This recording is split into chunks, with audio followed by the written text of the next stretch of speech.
Moi, ce qui me gêne, si vous voulez, c'est d'aller faire des économies sur la France qui travaille ou sur la France qui a travaillé, alors qu'on a des éléphants dans le salon sur le plan budgétaire que personne ne voit. Et je ne comprends pas qu'avant d'aller demander des efforts aux Français, et c'est ça que j'essaie d'expliquer dans le livre, avant de demander des efforts aux gens qui bossent, aux gens qui ont bossé toute leur vie pour avoir une retraite, pour devenir propriétaire, pour pouvoir transmettre demain et après-demain quelque chose à leurs enfants et à leurs petits-enfants, l'État ne baisse pas sa mauvaise dépense publique et l'État ne baisse pas son train de vie. Donc, moi, je pense qu'avant de demander des efforts aux gens, il faut que, d'abord, on fasse un très grand audit des finances de l'État, parce que je pense qu'il y a eu de l'insincérité dans la manière dont ont été gérés les comptes publics, et qu'il faut que dans les dépenses de l'État, on aille tailler sur les dépenses excessives. Pardon, on va peut-être en parler, mais quand il y a 20 milliards d'euros de prestations sociales non contributives données aux étrangers qui arrivent dans notre pays, je dis bien non contributives, je ne parle pas du chômage, de quelqu'un qui est étranger, qui travaille et qui, par accident de la vie, doit pouvoir bénéficier de ses droits.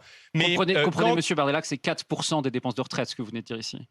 20 milliards sur 420. Mais d'accord, monsieur. Mais avant d'aller demander des efforts aux gens, commençons par faire des économies dans les gaspillages d'argent public. Quand on voit qu'on augmente, par exemple, de 6 à 7 milliards d'euros la contribution de la France au budget de l'Union européenne, alors qu'on demande aux Français de se serrer la ceinture, moi, ça me pose problème. Quand on gaspille des milliards d'euros dans des éoliennes qui ne bénéficient pas au système énergétique français et qui ne rendent pas à la France sa compétitivité, moi, ça me pose problème. Il y a 1900 agences d'État, des opérateurs publics qui, bien souvent, font doublon avec les compétences des ministères. Allons faire des économies là-dedans.